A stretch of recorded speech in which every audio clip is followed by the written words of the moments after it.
said, at 12, I'm like having a hard time remembering what I was doing in basketball at 12. And I'm like, kids nowadays try to do too much, like from a skill standpoint. They try to have them do all this fancy stuff versus like the basic stuff. And so I teach my kids the most basic stuff. We just do it over and over. But I asked Mike, I said, what were you doing at 12? Do you remember what you were doing at basketball at 12? And he goes, dude, I was playing baseball. Yeah.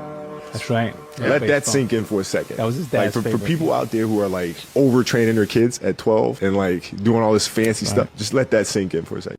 Yes, please let that sink in. At 12, what is most important is the fundamentals and building a mental game that can last. The focus should be helping them play a calmer game and help them focus on mental recovery. This will help them to avoid burnout on the back end and to avoid plateauing in their physical development. Here's how your athlete can use the Maze model to help set this up. And parents, you should support without sideline coaching. Here's the framework that I use as a parent to 2 club volleyball players. And coaches, you should add more mental reps without adding to anybody's workload. And here's the framework that I've used to help hundreds of coaches do that. Follow for more simple tools to help athletes both on and off the court.